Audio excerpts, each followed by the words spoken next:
7월 26일 오늘 하나님의 말씀은 마가복음 12장 말씀입니다. 28절로 34절 말씀.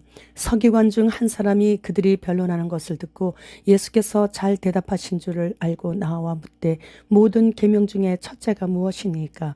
예수께서 대답하시되 첫째는 이것이니 이스라엘아 들으라. 주 곧 우리 하나님은 유일한 주시라. 네 마음을 다하고 목숨을 다하고 뜻을 다하고 힘을 다하여 주 너의 하나님을 사랑하라 하신 것이요.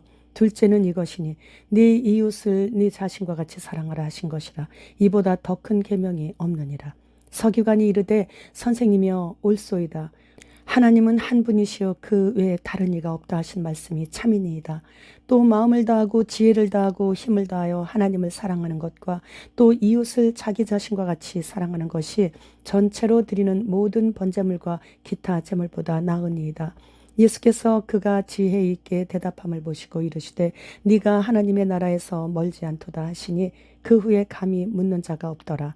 본문은 전문적으로 모세의 율법을 보존하고 성경을 필사하고 해석하고 그것을 백성들에게 가르쳤던 율법 학자 중 한 사람이 자신의 질문인 계명들 중에 첫째가 무엇인지에 대해 질문 드렸을 때 예수님께서 말씀하시고 보여주신 예리한 영적인 안목을 높이 평가하면서 그 대답이 옳다는 것을 인정해 주셨습니다. 이 율법 교사는 바리새파와 사두개파 사람들의 논조를 가볍게 격파하시는 예수님의 지혜를 보고 다른 서기관들과 달리 순수한 존경심을 가지고 질문을 하고 있는 것이에요.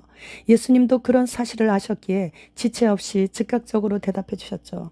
가장 크고 중요한 계명은 바로 여호와는 유일하신 분이시기에 네 마음을 다하고 네 목숨을 다하고 네 생각을 다하고 네 힘을 다하여 여호와이신 네 하나님을 사랑하라 하는 것이 첫째가는 계명이라고 이렇게 말씀하신 후 묻지도 않았는데 둘째가는 계명까지도 가르쳐 주시는 거예요. 둘째로는 네 이웃을 네 몸같이 사랑하라고 하시며 10계명을 두 가지 계명으로 요약해 주셨습니다. 그러니까 하나님 사랑, 이웃 사랑은 온 율법의 완성임을 말씀해 주시는 거죠. 그 말씀을 들은 서기관은 과연 하나님은 한 분뿐이시고 그분 외에 다른 신이 없다고 하신 성경 말씀은 100번 오르신 말씀이시라고 하면서 모든 번제물과 희생제물을 바치는 것보다 훨씬 더 중요하다고 대답을 하는 것입니다.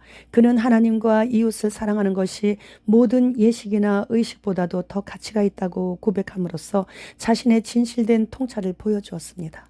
참된 신앙은 율법을 구실로 삼아 형식적으로 하나님을 믿고 예배를 드리면 되는 것이 아니고 중요한 것은 영의 문제이며 진심으로 행하고 있느냐에 있는 것이죠. 그런데 이 율법 교사인 서기관은 당시 교만하고 위선적인 율법 학자들 가운데 그 정도의 생각을 가지고 있었던 것은 놀라운 일이 아닐 수 없는 것이죠.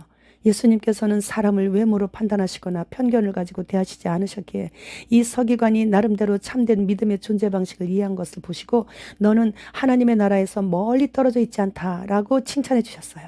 그동안 대제사장들과 율법학자들, 장로들은 성전에서 예수님의 권위에 대해 그리고 바리새인들과 헤롯 당원들은 납세에 대해 사두개인들은 부활에 대해 많은 질문들을 했지만 그때마다 예수님께서는 모든 도전에 대해 완벽한 승리를 거두셨습니다. 그들은 예수님의 신적인 지혜에 놀라지 않을 수 없었으며 오히려 자신들의 무지와 권위 없음을 드러내는 결과를 초래함으로 인해 수치를 당하곤 했었죠. 그래서 이 서기관을 향해 예수님께서 칭찬을 하시자 그 후에는 종교 지도자들 그 누구도 감히 예수님께 더 이상 물을 수가 없었어요. 제가 처음에 역사가 깊고 오래된 교회에서 준비도 그리고 생각도 하지 않고 있다가 전도사로 부름을 갑자기 받아서 사역을 시작하게 되었는데 처음부터 좀 천방지축이었죠. 부교육자의 위치도 분간도 못하고 담임 목사님께 대하는 자세 등 몇 번이나 지적을 당했었고 또 한 달 일한 후에 받는 사례비를 계속 월급이라고 한다고 부교육자들한테 혼돈하고 집사님들과 권사님들께 은밀히 불려가서 전도사님 이럴 때는 이렇게 하시는 거예요. 그렇게 하시면 안 되는 거예요. 하시면 눈 흘김도 많이 받았고 그런 야단도 좀 듣고 아무튼 전도사 직업이 좀 어렵구나 하는 생각을 하면서도 아들을 양육해야 하니까 어쩔 수 없이 열심히 월급을 바라보면서 사역을 했습니다. 그러나 주님께 매일매일 죽도록 충성을 다짐하면서 내가 누구인가를 확실히 깨닫고 알고 섬겼기에 주님께는 엄청난 사랑을 받았었죠. 사실 제가 목사가 되고 나서 또 성도님들도 하나님께서 보내주시고 하고 나서 또 제가 엄청 또 자주 그렇게 실수를 해요. 그래서 때로는 앞에서, 때로는 전화로 많이 혼나요, 성도들께. 이렇게 하지 마시라니까요. 목사님 그렇게 하시면 안 된다니까요. 그러면 알았어요. 왜 자꾸 그럴까? 막 이러면서 저는 맨날 혼나요, 지금도.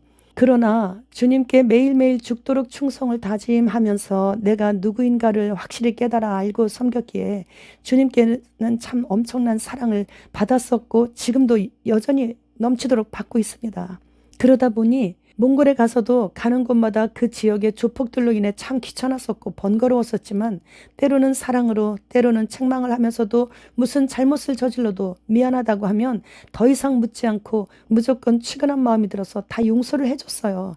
그 모든 일들을 통해 뒤돌아보니 그것이 하나님 사랑, 이웃 사랑이었던 것이에요. 그래서 모든 것이 다 합력해서 선을 이루시는 우리 하나님께 참 감사를 드립니다. 따라서 하나님의 계명을 지키는 것이 어렵지 않다라는 거죠. 그저 내 일상에서 주님의 율례를 지키는 것이 즐겁게만 할 뿐이에요. 그리스도를 통한 하나님의 통치를 믿음으로 완전히 받아들이지 않았기 때문에 교만하게 되는 것이고 완악해지게 되는 것이죠. 그러다 보니 결국 하나님의 책망을 들을 뿐인 것이죠. 하나님의 마음을 불편하게 해드리고 형통하다면 두렵고 떨리는 마음으로 회개해야 돼요. 마음을 다해 주님께 충성을 다하고 있는데도 형통하지 못하고 불통해도 하나님께서 더 좋은 것을 주시기 위해 허락하신 것이기에 무조건 감사해야 되는 것이고, 지금 일부 유럽의 마트에서는 냉동 생쥐가 진열되어 있고 25마리에 31유로에 팔리고 있다고 합니다. 그러니 곤충과 실험실 고기 그리고 3D 프린터로 만든 물고기 등을 우리는 알고 모르고 먹고 있는 세대입니다. 호주와 뉴질랜드와 에티오피아 국영은행은 현금 서비스 중단을 지금부터 시작하고 있다고 해요. 중국 요양원에는 로봇 요양사가 배치되기 위해서 마지막 테스트를 지금 들어갔대요. 중국 도로에는 200m마다 안면인식 카메라가 있어서 신호 위반이나 과속을 하게 되면 그 사람의 은행 계좌에서 자동으로 벌금이 부과되고 그리고 또 사회신용점수 내려가고, 지금 이 시간 주님께서는 그리스도의 신부들을 데려가시기 위해 보좌에서 일어나실 수밖에 없습니다. 주님 어서 오시옵소서. 마라나타.